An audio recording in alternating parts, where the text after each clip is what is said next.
Today's episode is brought to you by Media for All, which was set up to help encourage more Black, Asian, and other ethnic talent into media, and to provide a support and mentoring network to ensure talent flourishes in the media industry that we all love.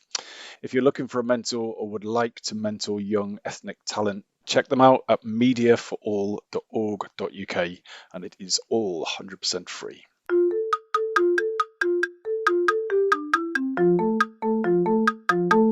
Hello and welcome to the Shiny New Object podcast. My name is Tom Ollerton. I'm the founder of Automated Creative, and this is a podcast about the future of marketing. Every week or so, I have the pleasure and the privilege of interviewing one of our industry's leaders. And this week is no different. I'm on a call with Yaroslav Stepanenko, who is Product Manager Growth at Setapp. Yaroslav, thanks for joining the podcast. Could you please give the listeners an overview of who you are and what you do? Sure. It's a pleasure. Thanks for having me. So I'm Yaroslav Stepanenko. I'm a product marketing manager at Setapp and responsible for the product growth. Our team, like very, very smart marketeers, work on delivering a better way to use software on Mac computers. So what actually Setapp does, we connect two different audiences, the Mac users and Mac developers. And for the users, we are a curated collection of the best applications. And for developers, we are a marketplace where they distribute their applications. So it's similar to what Spotify has done to music or Netflix to the video content. So we are pioneering the market and bringing the model for the Mac applications. And I worked with this product basically since day zero, since this was just an idea. Now we've been on the market for a while. So right now I'm employed by a company called MacPaw. That's the company behind Setapp. I worked for MacPaw for slightly more than 5 years actually, and I started my career back in 2007, I think it was. I worked on a couple of both B2B and B2C products, consumer-oriented and enterprise-oriented. And now, like I said, we are pioneering the space of Mac applications. In a nutshell, that's it, I think. So what advice would you give to a student who is trying to follow in your footsteps or trying to join the industry, bearing in mind that they're already doing all the things that a good student should be doing? That's a good question. You know what? I've been involved in the last couple of years into the internship initiatives that MacPaw is doing. So every summer, we find students who prefer to spend their summer working in a product company, not sunbathing somewhere in Florida on the beach. And what differentiates these people, other than they are very hardworking and they are not lazy and they wanted to make it to the career. The most successful interns that I've seen, they are not afraid to apply what they've learned in what they theoretically learned. And basically, you know what, like the world has become so theoretical. There is, when compared to 10 or 20 years ago, there is so much more opportunities to learn. And I can see a lot of young students being actually trapped into constant learning. And don't get me wrong, like learning is fine, but if you are just consuming the theory and not applying it, it's pretty much like the road to nowhere. And like the number one advice is to apply what actually you've learned theoretically. And basically, to give you an example, like one of the interns that spent summer with us in the product management direction, what he was constantly doing, he was constantly applying what he learned. And like to give you an example, there was a module that they were learning about the user interviews, and obviously we were not allowing our interns to spend a lot of time with our actual users. So we did not allow them to make the real customer interviews. And what this guy did, he was going to the grocery stores and he was interviewing people who were trying to sell him something. Like, when you go to the grocery store, there are people doing the promo campaigns of like whatever, soap or tea or something else, and they pitch you and they want to sell you something. And he was listening to them, and then he was building actually real interview with these people, understanding what their pains are and what KPIs they have at this job and so on and so forth. And then he came back to the office and he presented everything he applied with random people trying to sell him something. And he applied knowledge that he was getting from the user interviews. It was not super useful. It did not change our products in any way, but it was so impressive how passionate this guy was in actually applying what he learned. So the number one, once again, the number one advice is to apply, and don't wait for a better opportunity to apply, or don't wait the moment when you get a real job. Like, try to make some experience before you actually end up at the real job interview and you already have a story to tell. So that is quite amusing in some senses, because I'm looking at my notes and the next question to ask you is, what are the marketing books that you recommend most often? And yet you've said that there needs to be a balance between theory and practice. So what is your favorite marketing book that you recommend or talk about most often? Yeah, obviously there are a lot of books you can recommend, but basically if you are if you're building a career, or if you're just starting the career, or even if you achieved something already in the product marketing, Nir Eyal's book that is called Hooked is definitely the one that you have to read, and not just once. And this is kind of a desk reference that you can keep on your desk and get back to it every now and again to learn something or relearn something, and to understand how you can apply what Nir is explaining in his book into your product marketing strategies. But basically, what this book is about is, so the name of the book is Hooked, right? It actually presents a very practical approaches on how to get people hooked to your product, and help you build the product people will adopt and engage with and come back to. So what are the big takeaways from that book? You mean like well, what are the things that you would remember from that book in 10 years if you didn't read it again? It's it's really tough to list like 1, 2, 3 specific items. Like, the whole book is built pretty much like a framework on how to do something. So it's really tough to name something specific. It's like you got to read it. And so what has been the best investment of your time, energy, or money in your career in the last 5 years or so? The last 5 years. Can I give an example, like back from 2000, whatever, when I just started?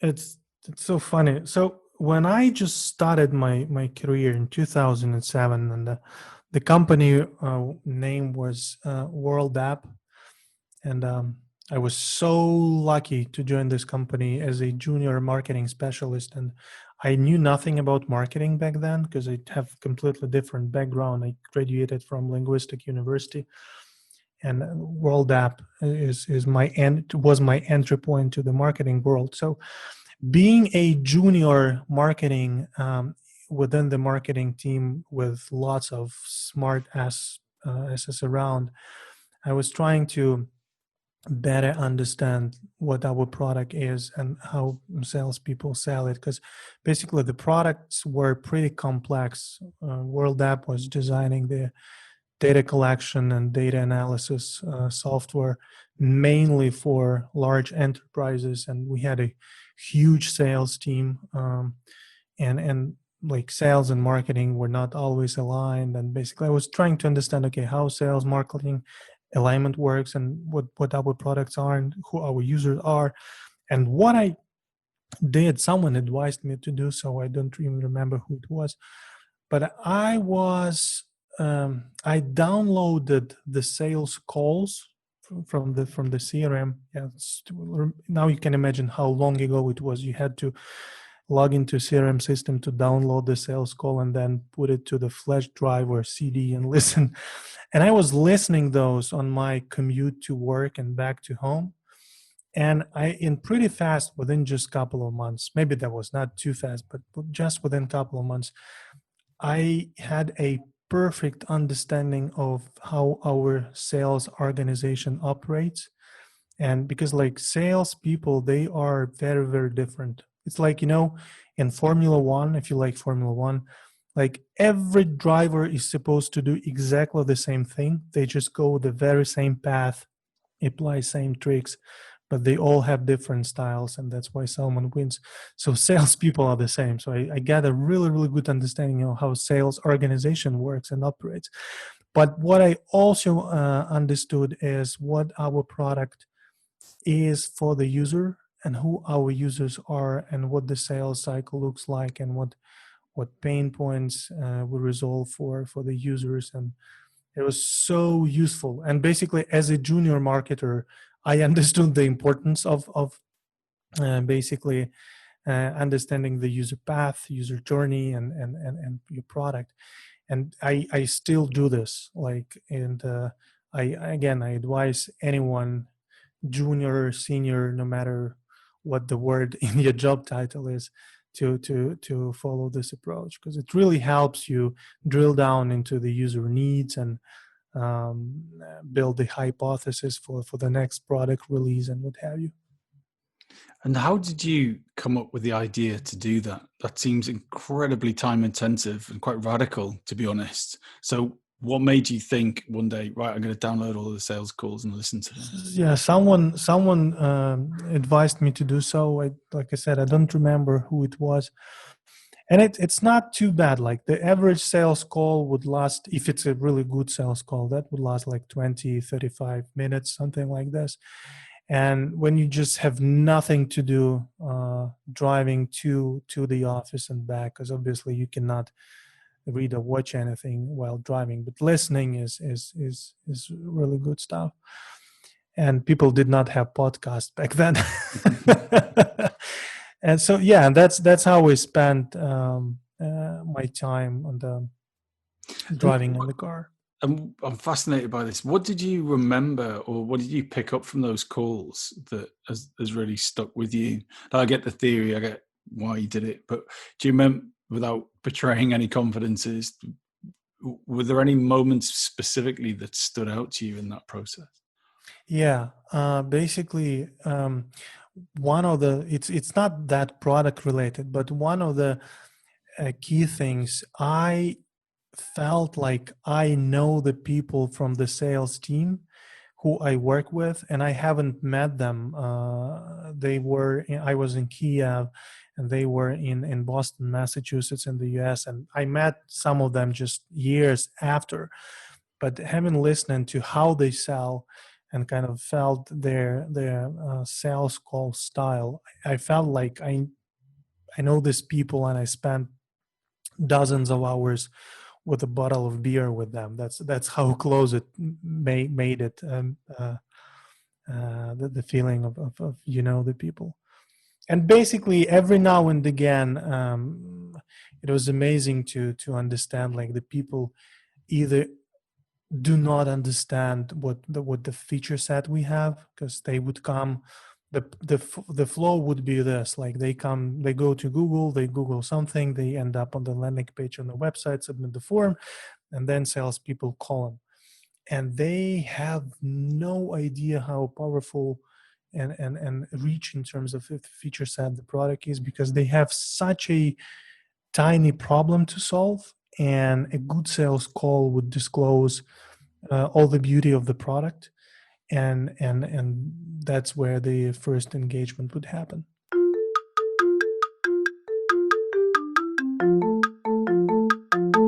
If you love all things innovation and want to understand how brands plan to emerge stronger from the current situation, don't forget to check out MadFest London on the 11th and 12th of November. My good friend Dan at MadFest knows how to put on a cracking event, and there's always plenty of amazing speakers, beer, and cool people to meet. Check it out at www.madfestlondon.com.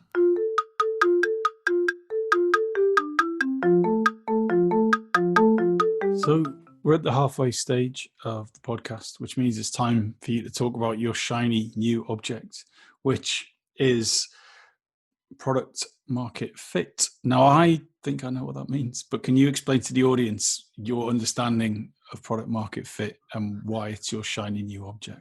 Yeah, it seems like it's a super simple question that it's not that difficult to answer, because there is a product, there is a market for this product, and the fit should be happening. And people often treat it like businesses either have the product market fit or they do not have product market fit. And those who have it, they succeed, and those who do not, they fail. But it's a little bit more complex. And you know what, like a lot of people think that product market fit is always different for different products, different industries, different verticals. But I think, and that one of the reasons that's my shiny thing, because I spend a lot of time working on the framework on how to measure product market fit.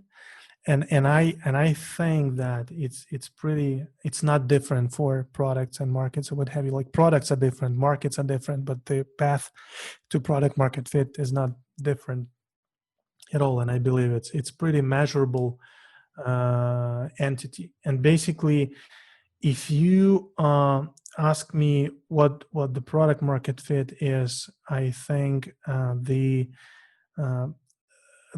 fast and the easy answer to this would be, it consists of actually 4 areas, which are activation, engagement, retention, and loyalty.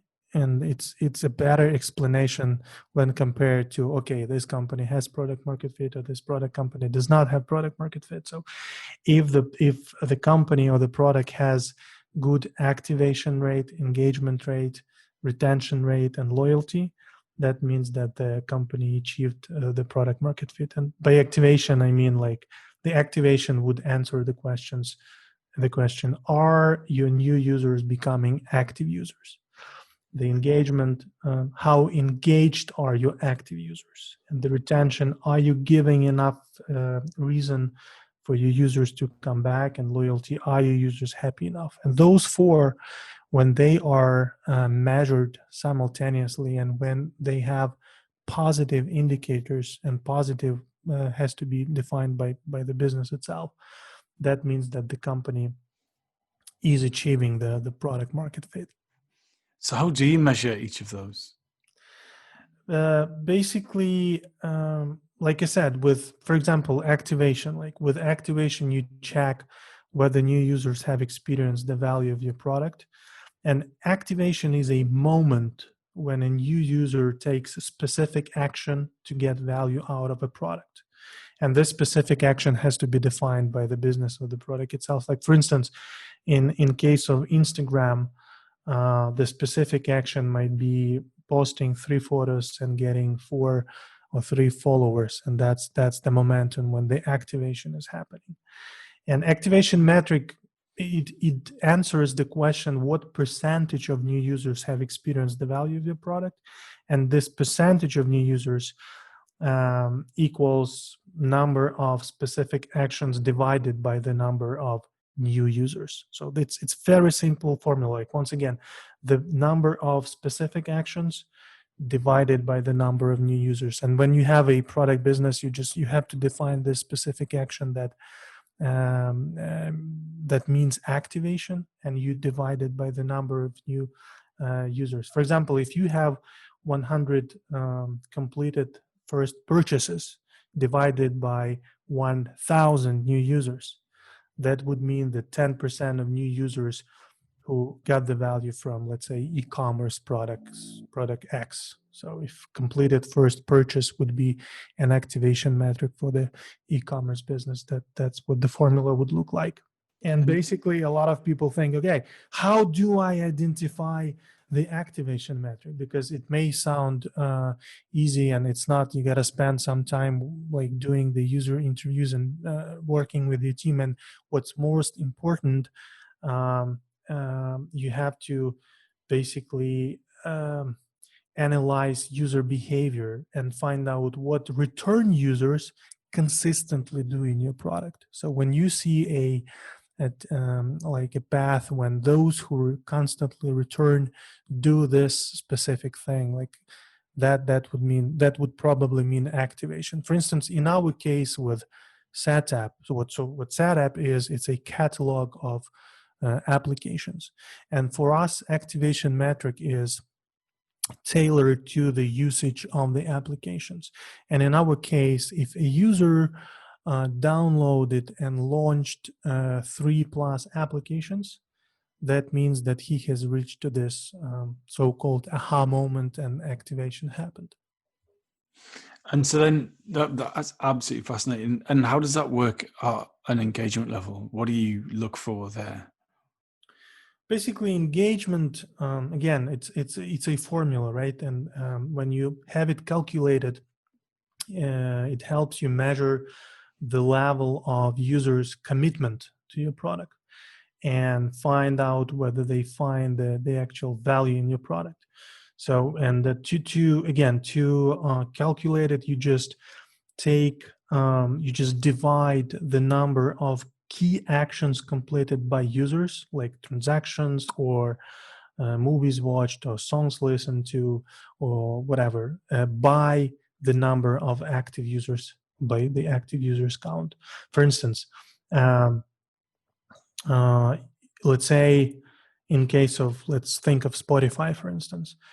If we have 10 million songs listened to and divided by 100 million monthly active users, that would mean, again, 10% engagement rate for the Spotify as a music streaming service. And you can operate, again, every product would have different key action items completed, and the time frame can also be different. It can be monthly active users, weekly active users. It's really different for different businesses, but you have to start with something, and mainly monthly active users would fit the majority of businesses. If you have some weekly specifics, it can be weekly active users. But the key thing is to understand which key action item you want to operate with, and then you just divide it by the active user count within certain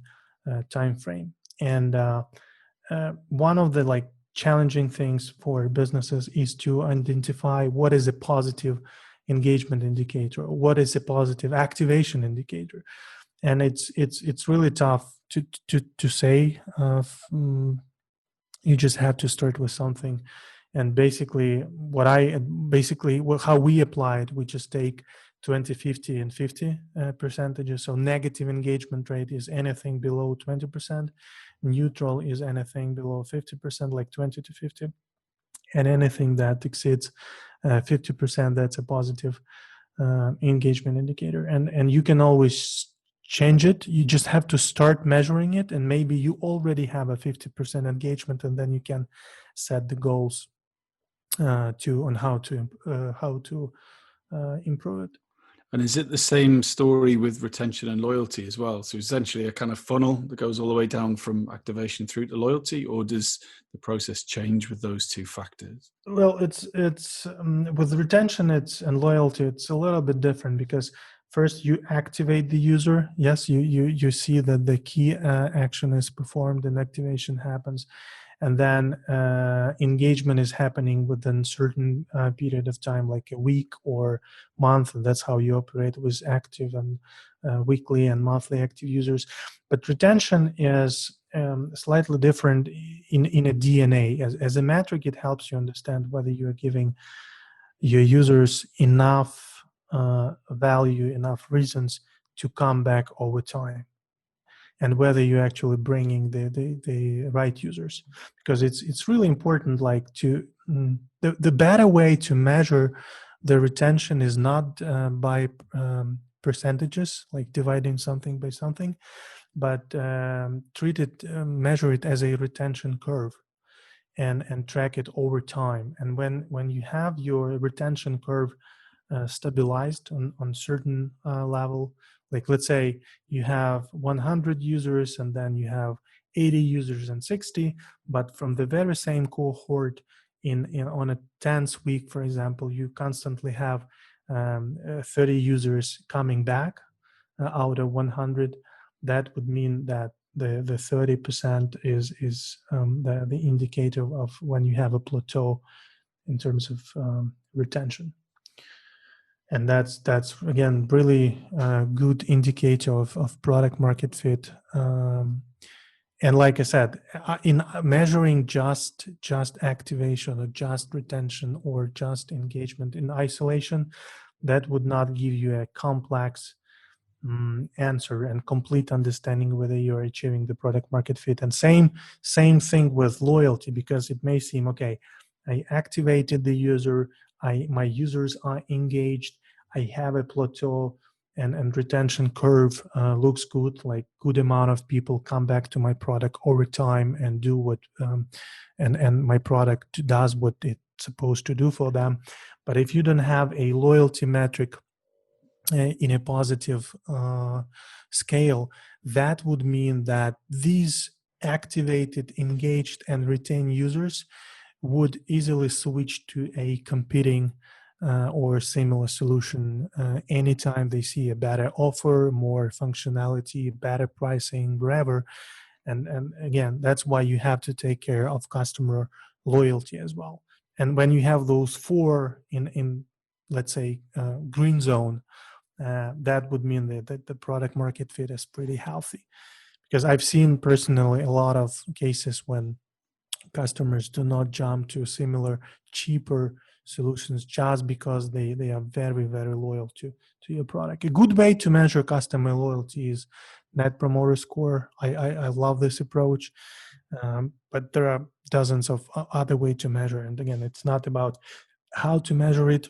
So instruments and tools is a secondary thing. It's number one thing is you have to have this metric in place, and you have to have a plan on how to, so you have to understand what the situation looks like now, and you have to have a plan how to improve it over time.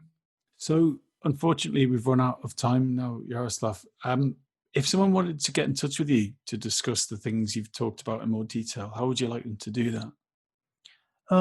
I'm pretty active on Twitter and LinkedIn. Like, if you want to talk, LinkedIn is something I'm checking every now and again. So if someone sends a message, most likely I will reply. And what makes a good outreach message to you? Basically, I don't often reply when something is being sold, but if it's a just message, hey, I listened to the podcast, let's talk, I have some questions. I'm very open to the communication. Fantastic. Well, Yaroslav, thank you so much. I learned a lot from that, and I really appreciate your time. Sure, my pleasure. Thank you.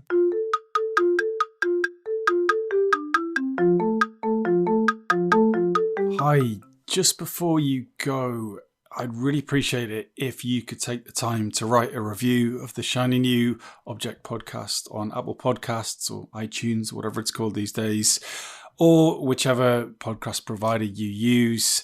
We're an indie podcast, so it would go a long way for us if you could just share the word and give us a bit of a support on those channels. That would just be fantastic. If you haven't got time, that's also cool. And if you could tell your colleagues about the podcast, and also, if possible, don't forget to subscribe. And I'd love to hear your feedback. If you'd like to speak on the podcast or be a guest, or you think I'm asking the wrong questions, anything, I'd be super interested to hear what you think. So please email me at tom@ollerton.com. automatedcreative.net. That's TOM at, I'm not going to bother spelling it. Anyway, you'll work it out. Thanks so much.